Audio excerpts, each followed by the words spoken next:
Mesdames, Messieurs, bonjour et bienvenue dans Actu Hebdo, le résumé de l'actualité de la semaine sur la chaîne Madère TV. Dans un instant, les titres.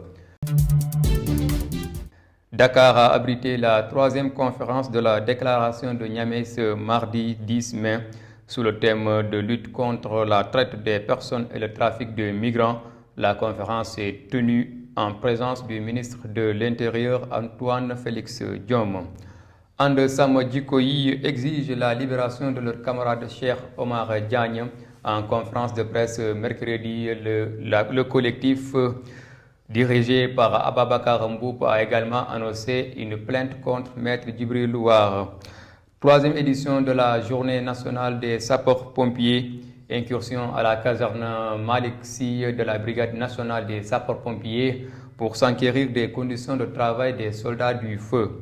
Et puis, violence dans les stades. Le président de l'AS Saloum, Serigne Fallou Kébé, appelle à la professionnalisation du football national. D'abord, cette polémique sur le risque de forclusion de la liste de la coalition Yewwi Askan Wi dans le département de Dakar, avec son corollaire de violence et de déclarations teintées de menaces de part et d'autre. La Commission électorale nationale autonome appelle à la sérénité et condamne les violences notées. Dans un communiqué en date du vendredi 13 mai, la Sénat appelle à la sérénité et au sens des responsabilités des acteurs politiques sur leur obligation à entretenir dans les joutes politiques un climat de paix sans lequel la vie démocratique ne saurait se dérouler dans une ambiance saine. La troisième conférence de la déclaration de Niamey s'est tenue à Dakar ce mardi 10 mai en présence du représentant du bureau régional pour l'Afrique de l'Ouest et du centre de l'ONU-DC, Amadou Philippe de Andrés, le ministre de l'Intérieur Antoine Félix Diome, qui a présidé la cérémonie, a renouvelé l'engagement du Sénégal à faire tous les efforts nécessaires pour mettre en œuvre les recommandations de la dite déclaration. Cette forte volonté traduit tout l'intérêt que son Excellence, Monsieur le Président de la République, Macky Sall, président en exercice de l'Union africaine, attache à la problématique du trafic illicite de migrants et de la traite des personnes, notamment. Le collectif And Sam Djikoyi exige la libération de Cheikh Omar Diagne. En conférence de presse mercredi 11 mai, le collectif a fustigé ce qu'il appelle un acharnement contre leurs camarades et annonce une plainte contre Maître Djibril Louar pour injure publique. Ababakar Mboup, qui portait leur voix, dénonce également une détention arbitraire qui n'est que le fruit d'un engagement sur le combat contre l'agenda des LGBT, déclare-t-il. Cheikh Omar Diagne est arbitrairement détenu en prison actuellement. Il est vrai que Cheikh Omar est en conflit avec certains de nos compatriotes, mais nous ne nous laissons pas berner. Sa détention arbitraire est tout simplement le fruit de son engagement sur le combat contre cet agenda ignoble que sont les LGBT. Mais nous tenons à rassurer que rien ne nous arrêtera dans notre combat contre ce fléau, et ce, quel qu'en soit le prix. And Sam Djikoyi condamne vivement cette injustice sur Cheikh Omar Diagne et demande sa libération sans délai. Nous vous informons d'ailleurs qu'on va porter plainte contre le sieur Djibril Louar pour injure publique et diffamation à l'encontre de nos membres. La troisième édition de la Journée nationale des sapeurs-pompiers s'est également déroulée ce jeudi 12 mai, sous le thème du rôle des sapeurs-pompiers dans la gestion des catastrophes et pandémies. La cérémonie s'est tenue en présence du ministre de l'Intérieur, Antoine Félix Diome, qui a procédé à la décoration des personnels particulièrement méritants. Nous avons fait une incursion à la caserne Malik Sy de la Brigade nationale des sapeurs-pompiers pour s'enquérir de l'organisation et des systèmes d'alerte et d'intervention des soldats du feu.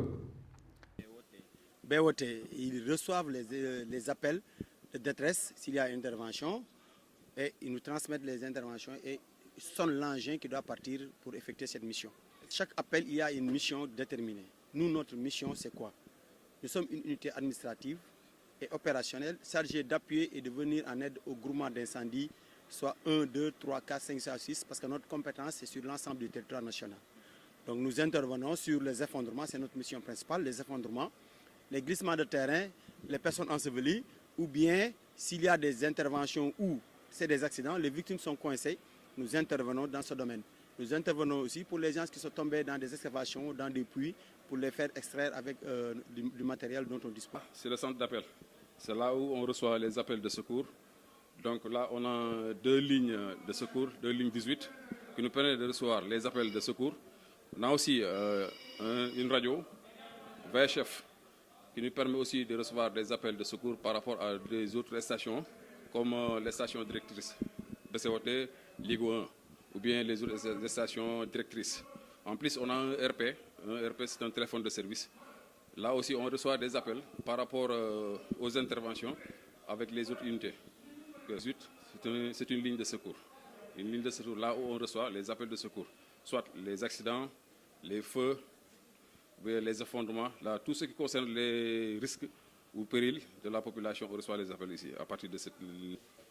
Donc là, quand on reçoit les appels, première chose à faire, c'est savoir la nature de l'intervention, soit si c'est un accident ou un feu.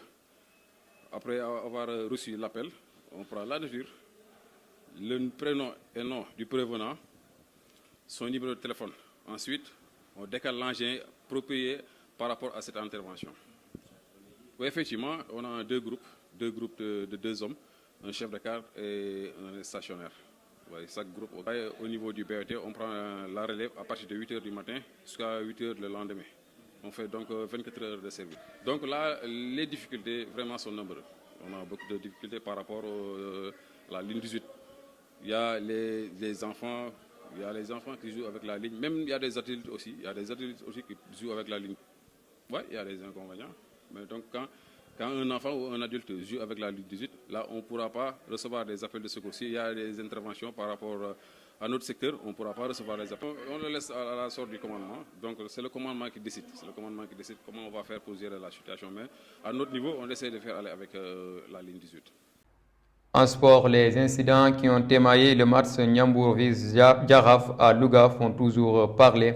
Après la montée au créneau de la Fédération sénégalaise de football et les mesures annoncées par la Ligue Pro, Serigne Fallou Kébé, président de l'AS Saloum, appelle à un meilleur encadrement des supporters et une professionnalisation de notre football. Bon, ça vraiment, je déplore vraiment ce qui s'est passé à Louga. C'est que le sport, c'est pas ça. Pour être un professionnel, il faut respecter les normes du jeu et d'avoir accepté la défaite. Bon, c'est la partie dans le règlement du football. Donc, en tant que président du club, pour moi, ce n'est pas recommandé. Et en plus, il faut qu'on revoie l'encadrement des supporters. Parce que la violence, ça vient sur l'encadrement des supporters. Pas le président, pas le staff technique, mais en général, c'est les supporters qui sont dans les gradés, qui ne connaissent pas les règlements du jeu. C'est ça qui crée le problème. Le cas de Louga, moi je crois que ce n'est pas les dirigeants de Louga, c'est les supporters et les certaines quoi. Il faut réviser total, il faut avoir une réforme totale et appliquer réellement c'est quoi professionnel. C'est quoi professionnel? Mais sinon, on va continuer à faire des comptations, des sanctions. Jusqu'à 2030, il n'y a que des sanctions. Mais dès qu'on n'a pas réformé le football sénégalais, il y aura toujours des incidents au niveau. En Angleterre, Sadio Mané zappé de la liste des 8 nominés pour le titre de meilleur joueur de la Premier League. Des internautes africains s'indignent et crient au scandale. Ces internautes se disent ne pas comprendre les critères de sélection de la Premier League pour ce titre de meilleur joueur de l'Angleterre. Mesdames, Messieurs, c'est la fin de ce journal. Merci de l'avoir suivi. L'actualité continue sur www.maderpost.com. Rendez-vous à très bientôt.